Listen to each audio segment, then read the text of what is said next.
Welcome to Let's Be Perfectly Queer, a queer podcast creating space to talk about all things queer. My name is Archie. And I'm Katie. And we are your hosts. Questions of how you identify, seeking answers to clarify. Whether you're queen or somewhere in between, let's be perfectly queer. And I've forgotten the introduction. Yeah, we had to do it like 4 times. But welcome back. And on today's episode, we're diving into a topic that we have been wanting to tackle for a while. The link between being queer and being neurodivergent. I can't wait. We've been talking about this since the start, to be honest. Yeah, it's because I've seen a lot of information about it and I thought it was going to be really interesting to cover, but I always thought this was going to be a very, very big topic, and it was. Yeah. I think I've been doing this on and off for months. I think since middle of last year. So it's been about a year since I've been looking at this topic, and I kept thinking like, I'll start it. It's too big. I get some things together, and then I was like, finally, I'm just screw it. Let's do it. I'm going to sit down. I'm going to finalize it. And I think I really finalized over the last 8 weeks. And still, there's so much I had to not include. Otherwise, I'd be doing a 3-hour episode. Well, it's a bit of a rabbit hole, isn't it? It's one of those things that you start looking and then you start finding more and more stuff about it. Yeah, that's exactly it. And, you know, once I finalized all my research, there was more things about it on all the social medias this week because algorithms. But I was like, I can't keep looking. No. That's it. I'm done. Yeah, so just in this episode, we'll be unpacking what research has found so far, what it doesn't yet understand, and why this overlap matters for identity, community, and mental health. There is a quick trigger warning. There is some mention of suicidality in this episode, so please take care while listening. So before I get into this episode, should I quickly define autism and ADHD? Yes. All right, let's get into it. Great place to start. Let's quickly look at autism. Autism is a lifelong neurodevelopmental difference. It can affect communication, social interaction, sensory processing, routines, and the way someone experiences the world. But it looks different for every autistic person. And that's really important because autism isn't just one experience. Autistic people have all different personalities, support needs, cognitive profiles, and ways of moving through the world. For a long time, autism was considered rare, but we now know it's much more common than people once thought, with around 1% to 2% of people being autistic. Wow. Yeah, it's higher than there are transgender people. Only slightly lower than people who are redheaded. And that doesn't necessarily mean autism is suddenly increasing. It mostly means we've gotten much better at recognizing and diagnosing it. There's also been a diagnosis gap. Men have historically been diagnosed far more often than women, but researchers now believe many autistic women and gender-diverse people were missed or misdiagnosed for years because autism can present differently in different people. As more people are being diagnosed later in life, especially during adolescence and adulthood, researchers are learning more about autistic experiences, but there's still a lack of large-scale research around autistic adults, particularly when it comes to relationships, sexuality, and identity. And now let's look at ADHD. So ADHD is attention deficit hyperactivity disorder. It is a neurodevelopmental condition that impacts the brain's function and ability to self-regulate and control thoughts, speech, actions, and emotions. It can show up as difficulty focusing, restlessness, impulsivity, hyperactivity, or becoming easily overwhelmed. But it looks very different from person to person. And that's important. ADHD isn't just one experience. Back in the day, it was like the hyperactive kid who can't sit still, but it is with all the research, it has come to see that, it is very different and there are different versions. And people with ADHD have a wide range of personalities, strengths, challenges, and support needs. For a long time, ADHD was mostly associated with hyperactive boys. And I know growing up, that's what it was. And was it the same for you? Yeah, absolutely. It wasn't deemed that really girls or female presenting individuals could have ADHD. Yeah. So it was like, oh no, they're just a bit aloof. Yeah. They're off with the fairies, they're they're daydreaming and that kind of stuff. But we now know it's much more common and much more diverse than that. It's also frequently underdiagnosed, especially in girls, women, and gender diverse people, because it can present more as internal restlessness, daydreaming, or emotional overwhelm rather than obvious hyperactivity. As awareness has grown and more people are being diagnosed in adolescence and adulthood, we're learning more about how ADHD shows up in everyday life, but there's still ongoing research, especially around how ADHD affects relationships, identity, and emotional regulation. The symptoms of ADHD can be described in 3 ways. Inattentive symptoms. A person can be easily distracted but isn't hyperactive or impulsive. Mainly in their head, overthinking, overwhelmed, but all the thoughts are inside, that kind of thing. Yeah. More you. Thanks. Hyperactive, impulsive symptoms. A person has symptoms of impulsivity and hyperactivity. And then you've got combined, which is me. A person has a mixture of symptoms, including hyperactivity, inattention, and impulsivity. Yeah. And that around 1 in 20 people in Australia has ADHD. Wow. Yeah. 1 in 20. Yeah. It makes me think that because we're talking about neurodevelopmental disorders, is that how we say them? Or are they? Neurodevelopmental conditions. Conditions, thank you. It's kind of crazy to think that 1 in 20 Australians have this condition. Mm-hmm. I would think that if 1 in 20 Australians have ADHD, then there's a high percentage that maybe there's a larger group of people who have autism that is undiagnosed if we're dealing with neurological conditions. Yeah. Mm. Before we dive in, let's take a quick moment to clarify a couple more terms. So especially if this is your first time tuning into us, if you're new here, welcome. And if you've been listening for a while now, thank you so much for sticking with us and welcome back. So when I say queer, I'm talking about anyone whose sexual orientation or gender identity doesn't fit neatly into traditional binary or heteronormative boxes. That includes identities like lesbian, gay, bisexual, transgender, non-binary, asexual, pansexual, and so many more under the LGBTQ plus umbrella. And when I say neurodivergent, I'm referring to people whose brains process the world differently from what's considered neurotypical. That can include autism, ADHD, dyslexia, and other neurodevelopmental differences. At their center, both of these terms describe identities that exist outside of what society has historically labeled as normal. One is shaped by social expectation, and the other by how our brains work. Before I get into some research, if you had to guess, why do you think there is a link between being queer and neurodivergent? I would suggest it's because there aren't those boundaries of what is defined as normal.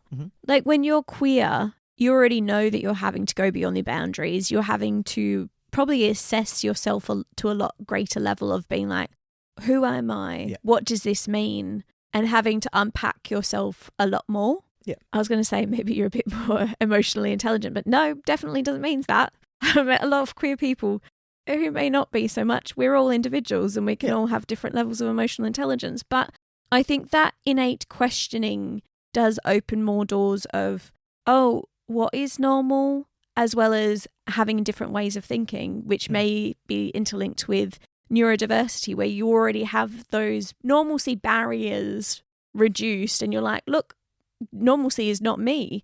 I think differently. I therefore am more open to more things in the world. Yeah, good guess. I'm not going to tell you if you're right yet. But anyway, Thanks. So let's start with what research actually tells us about the overlap between these experiences. Scientific research shows that neurodivergent people, particularly autistic people, are more likely to identify as LGBTQ+ over their neurotypical peers.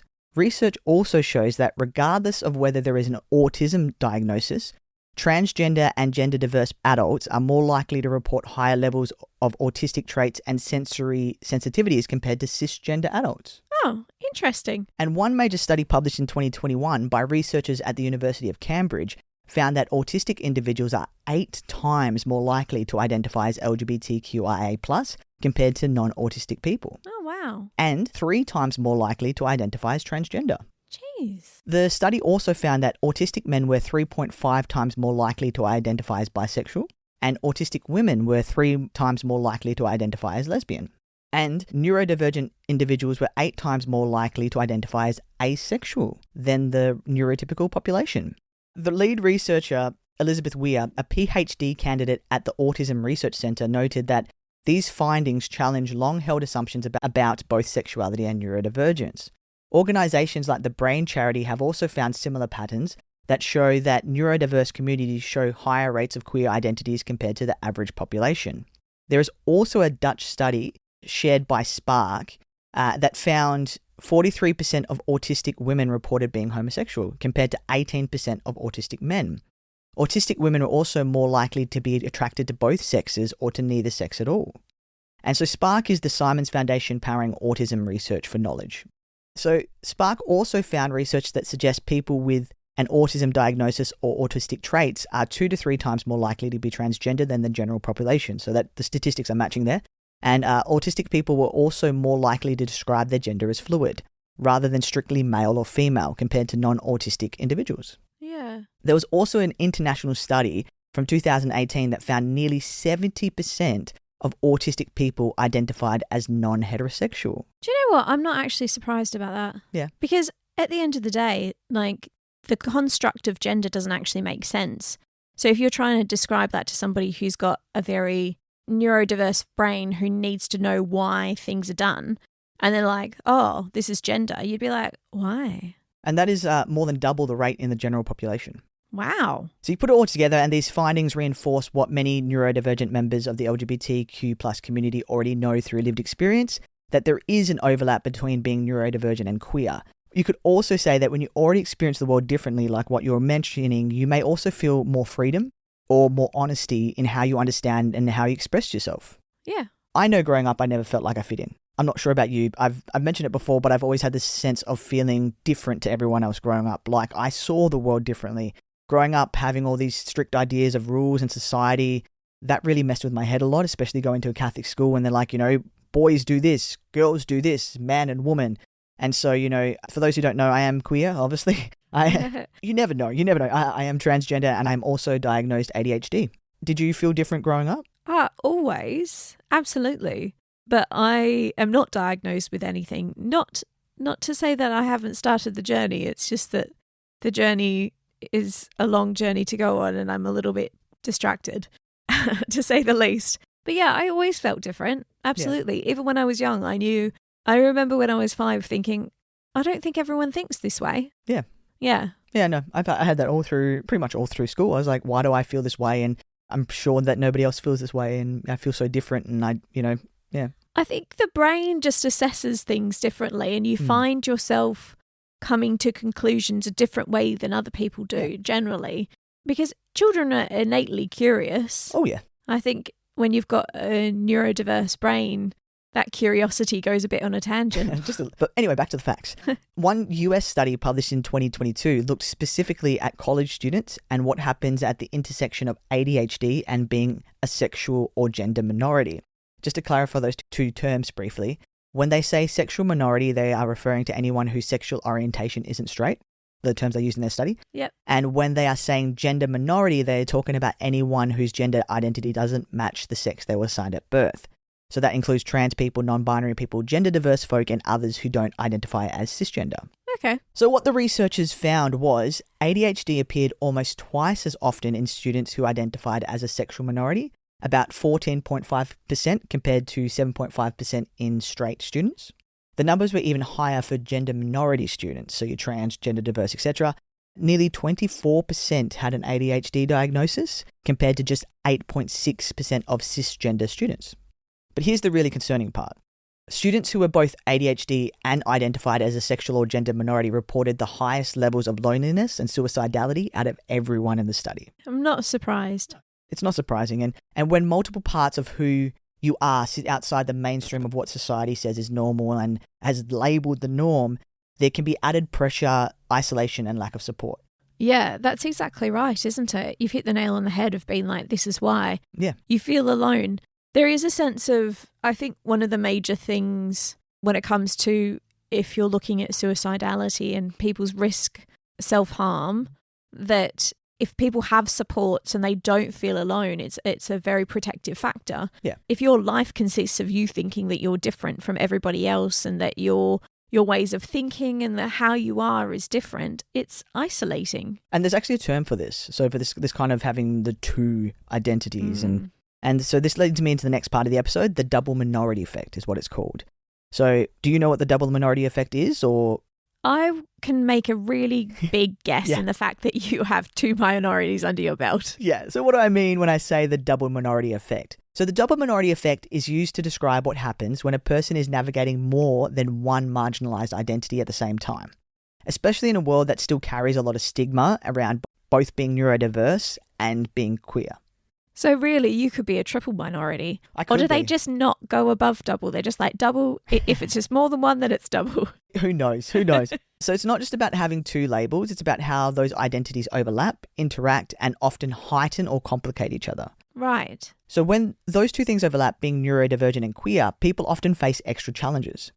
Research shows autistic LGBTQIA plus people experience higher rates of mental health struggles, poorer overall health, and more difficulty accessing healthcare. A lot of that comes from minority stress, discrimination, and systems that just aren't designed for people living outside of what society says is the norm. By the way, minority stress is the additional stress that members of marginalised groups experience because of prejudice and discrimination that they do face every day. There's also cultural stigma still. Queer people and neurodivergent people are still often told directly or indirectly that who they are is a weakness, a flaw, or something that needs to be fixed. Even though public opinions have improved about both, there is still some stigma. And in some cases and in some countries, they are going backwards. So the double minority effect helps us understand why people who are both queer and neurodivergent can face unique pressures, not because of who they are, but because of how society responds to their difference. I agree. It makes sense. It's no matter what, it innately makes sense. What triggers in my brain is that people who, like we mentioned really briefly, is that who are even more minorities.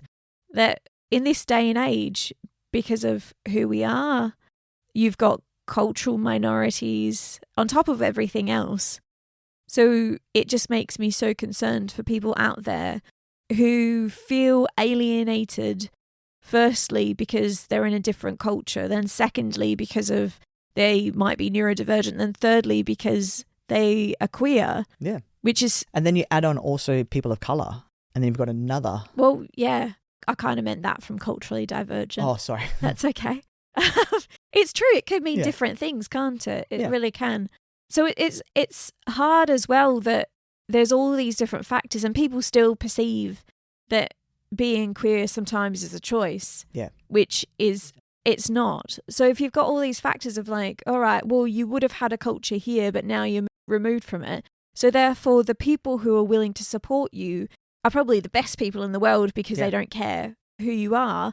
But also, you have so many more barriers to get through with people to make sure that, oh, you're not racist, or, oh, you do understand neurodivergency. Oh, all right, so you're not homophobic as well. That's great, but hard in a society that still is struggling with anybody who doesn't present in what it perceives to be normal. Yeah, and the definition of normal has changed so often over the years, and it's people don't realise that. But anyway, have you heard of the term neuroqueer?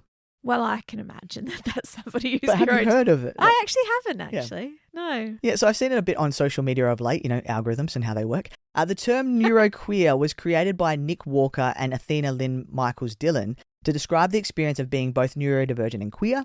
So basically another name for this double minority effect, really. It looks at the overlap between society's expectations around being normal, both in how we think and how we're expected to love, act, and identify. By giving a name to the overlap, it helps explain the lived experiences of people who exist outside both of the norms. I like the term neuroqueer. I think it's fun. Yeah. And how about you? Do you like the term? Oh, I just think it's very simple and makes sense. It's very social media. It's very social media. It also feels very Australian. You put two things together and that's what it is. Pretty much. And so, of course, the big question is, why is there a connection? The first thing to say is this. Just because there's a connection doesn't mean one causes the other. Yeah. Researchers don't fully know why these patterns exist yet. They just know they consistently show up in studies. But scientists and researchers have come up with a few possible explanations. If you had to guess why there is an overlap between being queer and neurodivergent, what would you say? I think they've come up with 4 to 5. Well, I think the relation is from, if you're, like we were talking at the top of this episode, if you're neurodivergent, then your thinking is broadened generally, and therefore being open to I'm guessing when you're going through puberty, when you're having the suggestions of being like, oh, who may I be attracted to? What does this mean for me? Then it doesn't have that barrier that generally somebody who's neurotypical would have. That's what my suggestion would be. Yeah, you've kind of got one of them. So there's number one, one of the reasons that could be, there's less pressure to follow social rules. So a lot of neurodivergent people grow up already feeling different from what society considers normal. And because of that, they may feel less tied to traditional expectations around gender and sexuality. So if you're already questioning what society calls normal or struggling to fit into certain boxes, it can become easier to question ideas about sexuality and gender. Researchers think that the reduced pressure to fit in or conform may be one reason neurodivergent people are more likely to openly identify as LGBTQIA+. Sure. Another is there might be a possible biological link. Right. So some researchers think there may be shared biological factors involved. Things like genetics or hormone development before birth that could influence both neurodivergence and gender or sexuality. But this research is still early and there's no clear answer there yet. Interesting. Yeah, I remember looking into that when I was in university many, many, many years ago about, is it a hormonal balance in the womb that makes someone queer and stuff like that? Yeah. And there was some research that suggests that it could be a possibility back then. I think it opens the can of worms to be like, oh, queer is a condition. But it'd be the same. It's not going to be. It could be the same as like what gives you blue eyes, what gives you red. Yeah. You know, it's not like. Yeah, I can say from my perspective as a healthcare professional, and again, my perspective is that I'd be so concerned with people who don't understand genetics and innate factors being like, oh, it's a disease process. Yeah, and I would hate for somebody to run with that in the world that we have without literacy of people what it do means. Anyway. Oh yeah, far out. They do, don't they? Then all of a sudden we're going back to, we can cure being queer. And be like, nah, Yeah, like, exactly. mate, can't cure you being dumb. Right. The third one they came up with was different ways of experiencing the world. So neurodivergent people can experience communication, social interaction, and sensory processing differently. And because of that, traditional gender roles or social expectations around relationships may feel less natural, less important, or even confusing. That can create more space to explore identity in a flexible way, instead of feeling locked into one idea of normal. Okay. Kind of what you said, but in a different way. It is, but it isn't. It's experience. And I find that really curious in itself and being like, oh, well, we only have ourselves to compare to, don't we? Is that I can't explain to you as much as I feel with how I love people and how I get attracted to people in the same way that you can't either. That it's so hard to let people understand where that comes from because there's no words that describe it. It's the feeling. 4 is shared community experiences. So there's also a discussion in queer and neurodivergent communities about how both groups often grow up feeling outside mainstream society. And that shared experience of not fitting expected norms can create strong overlaps between queer and neurodivergent identities and communities. At the end of the day, there's still no single answer. And research is ongoing, and many experts say we need more studies that focus on real lived experiences, not just statistics. Yeah, of course. Yeah. Let's talk about mental health quickly. Ooh. So all of what we've spoken about would have impact on someone's mental health, obviously. Yeah. There is some research that shows us that neurodivergent LGBTQIA plus young people often experience higher rates of anxiety, depression, and suicidal thoughts compared to people who are only queer or only neurodivergent. And a big reason for that is the way society responds to them. Right. So dealing with misunderstanding, discrimination, masking, bullying, or feeling like they don't fully fit into either space add to the anxiety and because of society. Well, it kind of makes sense, doesn't it? Because when you're queer, not everyone needs to know that you're queer. No. And at the end of the day, a lot of people won't know you're queer, even just by talking to you, unless you bring up that you're attracted to them or if you have a partner. But when it comes down to being neurodivergent, a lot of the time... There are signs. There are signs. Yeah. Absolutely. Not always. And even if you happen to be really good at masking, which takes so much energy and you can just get so fatigued. But even if you're masking, you can only mask so well. Yeah. So there's always signs. Oh, 100%. And, it is funny because you say, not everybody notices when you're queer. And the older I get, the more I pass, the less people realise that I am trans. Yeah, absolutely. Which is great because I don't have to out myself. But then it does make for an awkward conversation when I do out myself. Yeah. Because, as someone who, especially in new jobs and workplaces, I like to be as authentic as I can be. And so when it does come to that point, seeing people's reactions is quite interesting because, back in the day, they'd be like, yeah, kind of guessing. And now it's like, what? What Literally. do you mean? Like the other day when we were catching up with friends and I was just like, oh yeah, because we have a podcast and about Let's Be Perfectly Queer because Archie's trans and I'm pan. And I remember this friend was like, what?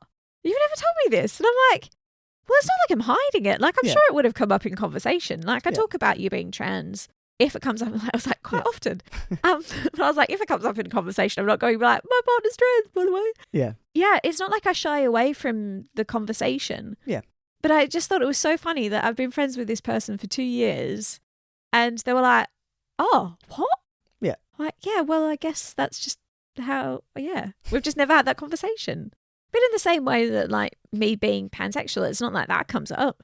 but it's not like I need to put it out there. No, and like I said, I only bring it up if someone's saying something inappropriate or, Absolutely. you know, that kind of thing. And I say, okay, you might want to stop because I am trans. Yeah. Or like it comes up in just like casual things where people are talking about different topics. And I was like, you know, then I'll bring it up. But I'm not going to go, by the way, I'm trans. No, like, of course. I feel like it comes up quite often because we've got a lot of friends going, like I've got friends who are going through menopause or perimenopause and they're like, oh yeah, hormonal imbalances. I'm like, oh yeah, Archie has a lot of, went through menopause in it. Basically, yeah, I went through all the hot flushes. It was like 3 months of like hot flushes, body irregulations, emotional regulations. And it was only when I talked to a coworker who was going through menopause and she's like, oh, you would have gone through that. And I was like, wait a minute. She's like, did you experience this? Yes. Did you experience this? Yes. Did you get extra sweaty? I was like, what? She's like, yeah, you basically had all the symptoms of menopause over those 3 months. And I was like, no wonder I hated those 3 months. Yeah, of course. Because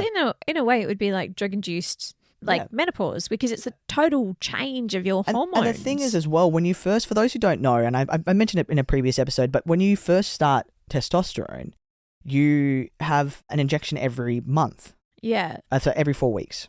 And you do that for the first 3 months. And that's to get your levels up to a point. And then once it's up to a high point, then you stagnate. I think I do it once every 16 weeks, I think is what mine is. Yes. But, you know, so then your emotions are all over those places for 3 months. I was, you know, emotionally dysregulated and then sweaty and then, yeah.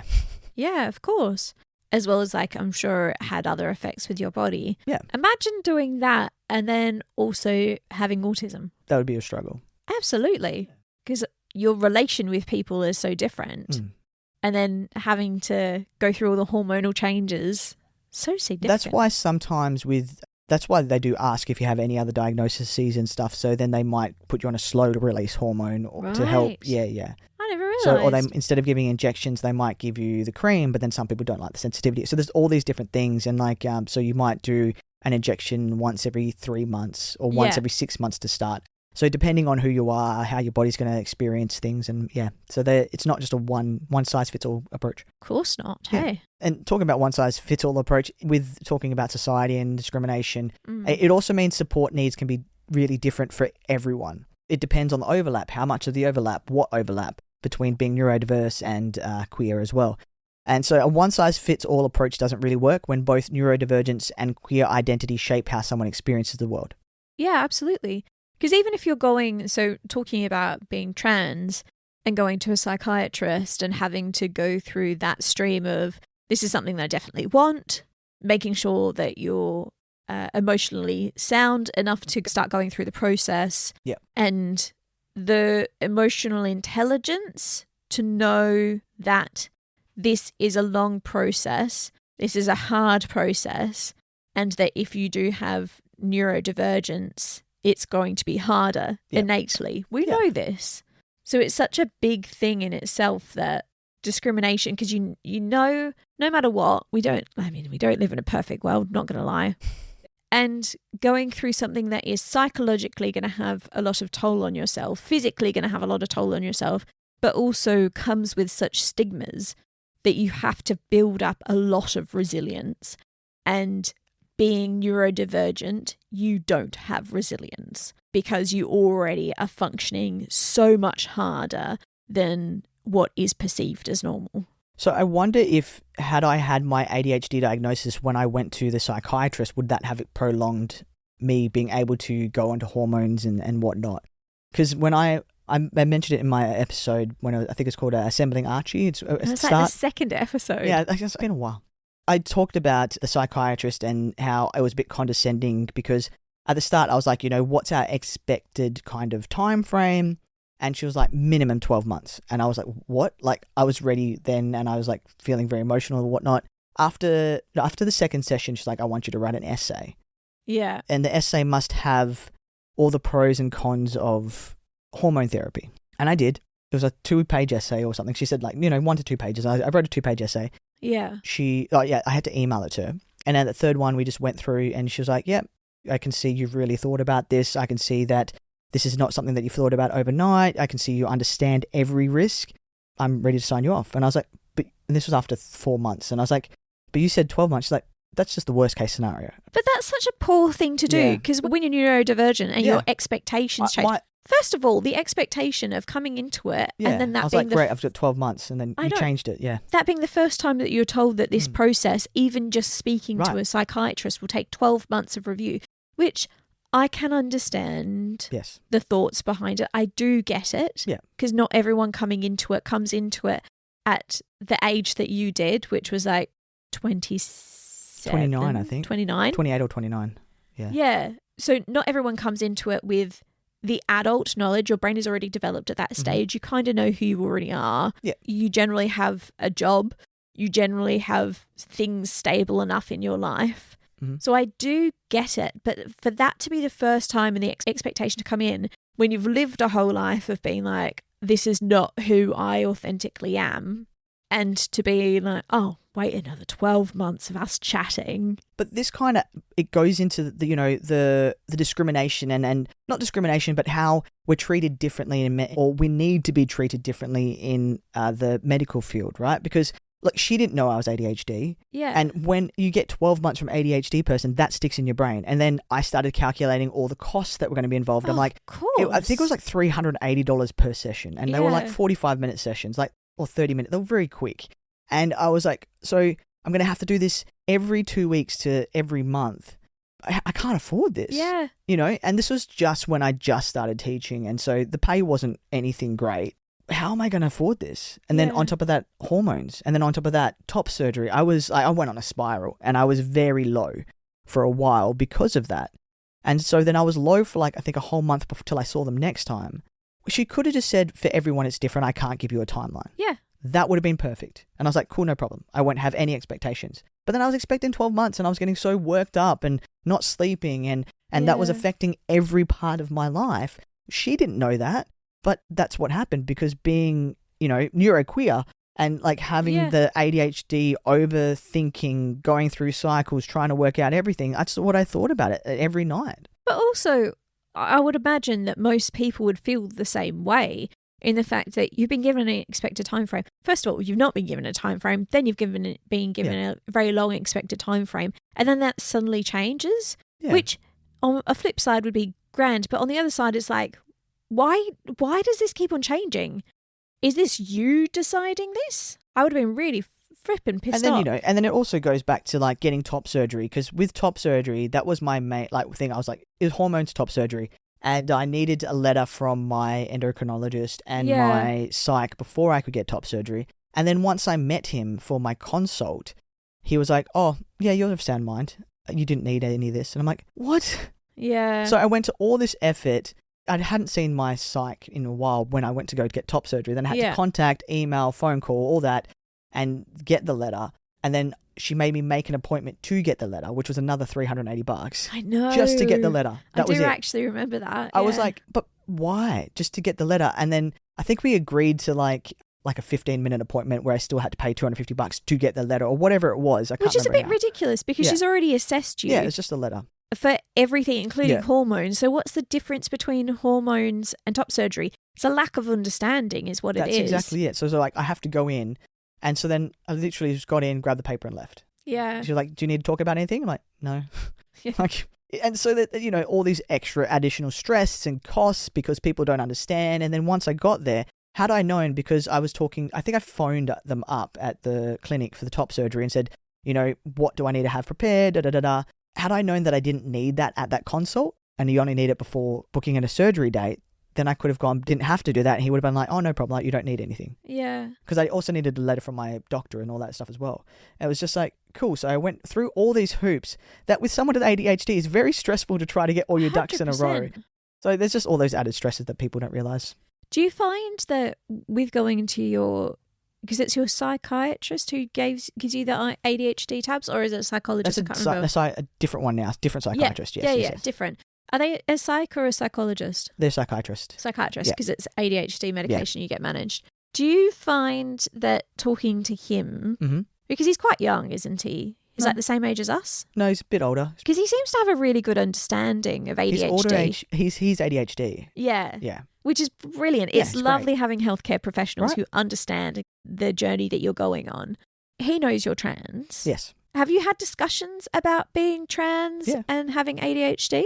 We haven't had the discussion. No, we haven't had the discussion, but we spoke about it because we have to, you speak about everything about who you are, like, just so that he gets an idea. Yeah. And in essence, there is some factors of, like, you've also got Graves' disease, which your Graves' medication, there was like a whole thing where we were looking at your Graves' medication could have affected your ADHD medication. Specifically, yeah. Absolutely. And so everything's so interlinkaged, as well as like the fact that you're on hormones because you're trans. Yeah. Everything affects. That's everything. The thing. Yeah. We are holistic. We need to start treating people holistically, don't we? That's it. And like, I actually have an incredible doctor. I have an incredible GP. And there was one time I booked the last appointment just because I just did.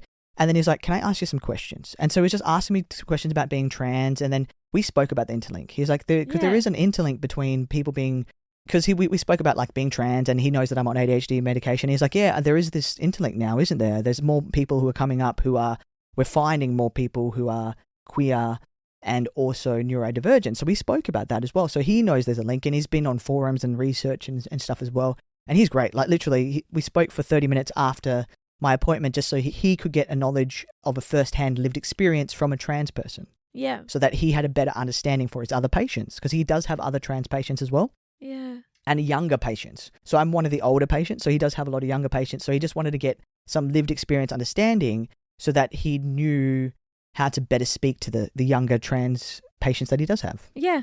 And that's a great thing to do as a healthcare practitioner, to actually seek lived experiences, because we get told all this research, but at the end of the day, it's lived experiences that make 100%. The difference for our patients and how we can actually care for them better. Yeah. And then, like, because he was asking me stuff about, like, all this stuff about, trans women in sports. It's not true, is it? And I was like, no. And he said, can you explain it to me? And so I explained it. Like, here's a link to the podcast. Yeah.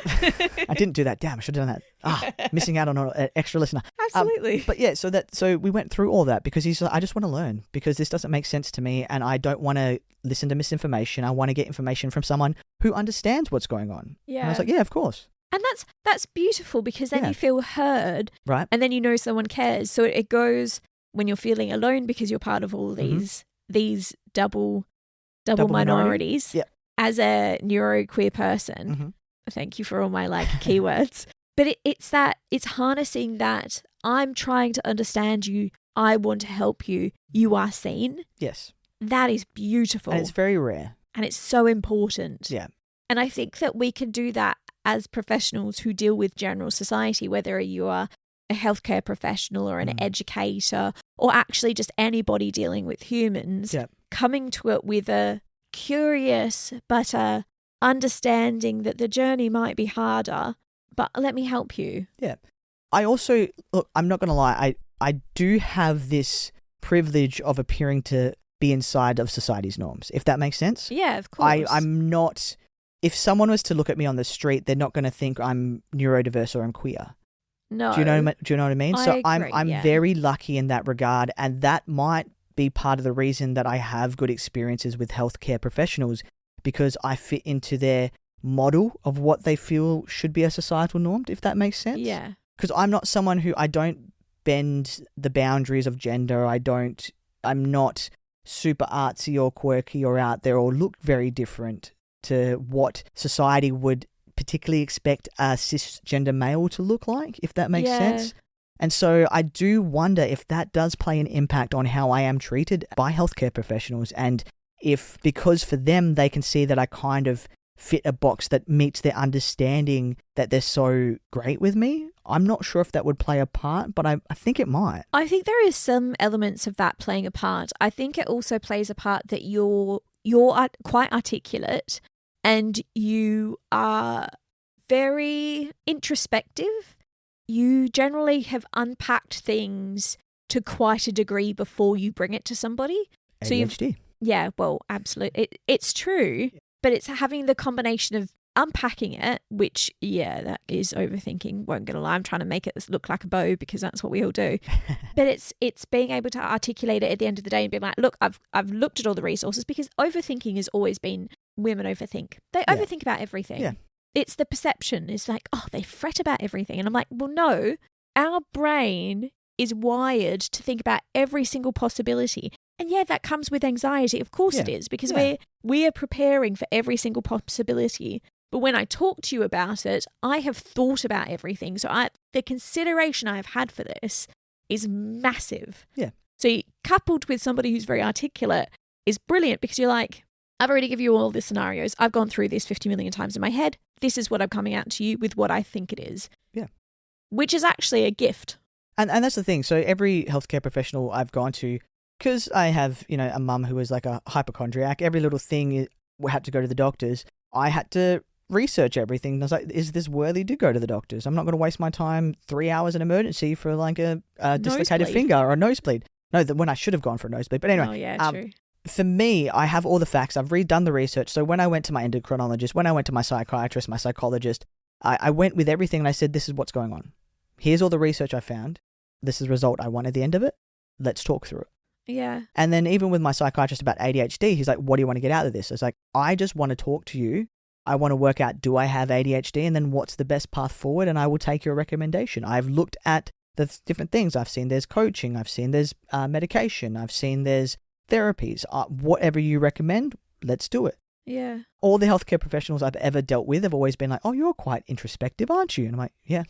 I think that actually still comes from you presenting as a man. But this wasn't always, this was before as well, before hormone therapy. But I still think that because you're still masculine presenting. Yeah, I do. Yeah, I've always had a masculine presence, yes. Yeah. And I think that people innately react to people with masculine presences with more consideration of being like, all right, there's a bit more respect there. Yeah. No matter what. Because it's very interesting from somebody who doesn't I don't present masculine, but I've never been told, and I'm very articulate when it comes to health, but I've never been told, oh, you've considered that really well. Yeah. Even when people haven't known that I'm a healthcare practitioner. Yeah. Like, I find it really frustrating still.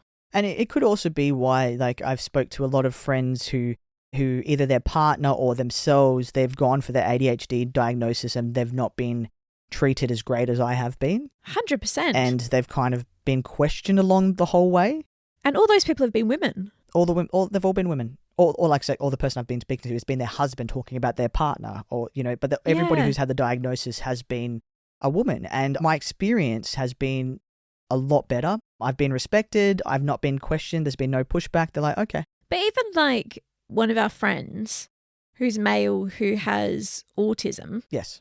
I can see that the way that healthcare practitioners, when he's talked about the people that he's seen before, whether it be his physio or his GP or whoever it is, the way that he speaks to them and the way that they react to him is still in a more respectful way. Yes. Then I'm like, God forbid that we be neurodivergent, queer, and then have all these other minorities that we're already dealing with anxieties of people that society tells us, not specifically people sometimes, but society tells us that what we're feeling isn't real or isn't vindicated, that you come to a practitioner, you tell them these things, and then they're like, oh, it could be that. Yeah. Or it could just be in your head. And that's the thing. When I was younger and I was female presenting and very reserved because, I didn't want to be, healthcare professionals didn't believe me. Everything was in my head. Yeah. Everything was in my head. I used to have heart conditions, where if I'd do too much sport, my chest would just ache. And it'd be pain. It was almost like a stabbing pain near my heart. And they're like, oh, it's nothing. But also, it took you so long to get diagnosed with Graves. Yeah, 2 or 3 years. And I think it was 2 years, yeah. And granted, not to put your health history out there, but That's fine. 100% you've got asthma. Yeah. That was never was never diagnosed. Which is probably what I thought what the heart thing was. 100%. Because as soon as we got together, I was just like, honey, I think you've got asthma. Yeah. And the fact that it gets relieved with Ventolin when you have shortness of breath. And and that's the thing, because I used to run, I used to love sport and thing. And then when I overexerted myself, every time I did the beep test, I would be agony on the ground, my heart hurts. And I was like, and then now I realize it's asthma. Yeah. And I explained this all to the doctor. Nobody said anything. Absolutely. Yeah. Anyway, we've gone on a massive tangent. That's pretty much what I have for this episode because I can't go into things too much, but there is definitely a link. So to wrap this up, there is an overlap between neurodivergent and queer. And while the science is still figuring out the why, because we really don't know the why, what really matters right now is creating spaces where people feel safe to exist as themselves without having to constantly explain or defend who they are. Yeah. Whether you're neurodivergent, queer, both, or neither, hopefully this episode helped you understand these experiences a little more. So true. Because at the end of the day, the why is not important. No. The how we support is important. And, and there's a big onus there back on the healthcare. You take your Hippocratic oath to help people and not put your prejudice in the way. And I think there's some people who are still putting their prejudice in the way and not actually listening and fully listening to the patients. Well, 100%. I mean, I was like, if you look at the whole private sector, it's quite difficult with the values and things that you are actually allowed to talk about, the things that you aren't allowed to talk about, which is still quite concerning when, And then, and you've also still got kids at schools who are going through all of this. I know. In a world where social media exists and getting plastered that they're wrong. But it's so important. And I think talking about all these conversations, the most important thing from it is the changes need to happen at a governmental level. Yep. We need to have laws that support individuals from minorities, especially with their healthcare rights, their education rights, their rights within the workplace, to enable people to actually have safe places to live, to work, to learn. Like, that's the most important thing, because once we get those in place, then somebody discriminating against you is against the law. Well, because we've spoken about this. We've not spoken about this on the podcast, but with the Liberal government, so for those who don't know, in Australia, Liberal is our more conservative here. They were trying to change the Sex Discrimination Act to just mean male and female at birth. Yeah. But then recently I saw New South Wales have actually strengthened their anti-discrimination laws in response to all the vilifications and the hate that is slowly increasing in Australia. It's not as bad as the UK and the US, but it is increasing here. And so, we do still need to strengthen, but it is good that we have some states going, no, this is how we're going to go forward. And because we have one of the best sex discrimination and anti-discrimination acts so far. And I spoke about that with one of our guests, but there still needs to be more done. Yeah, absolutely. And it needs to be done, but then also needs to be upheld. Yeah. Because at the end of the day, even with having a law, which is very important, it's upholding that as something that's, this is how we roll. If you don't adhere to this, there has to be some ramifications against 100%. it. And if you are someone who sits in that overlap, just like me, and most probably Katie, who still hasn't got her diagnosis, hopefully you feel that you are not alone, because you're definitely not alone. If you've enjoyed this episode, you've connected with us. If you like this episode, let us know. And thanks so much for listening. If you enjoyed this episode, feel free to rate, review, and subscribe, or send it to someone who might connect with it, because that's the best way we get our reach. And you know what? What? Maybe the goal in society isn't to fit into boxes. Oh, definitely and not to fit into boxes better. Maybe it's to realise those boxes were never built for everyone in the first place. Yeah. And until next time, I hope that we have been perfectly queer.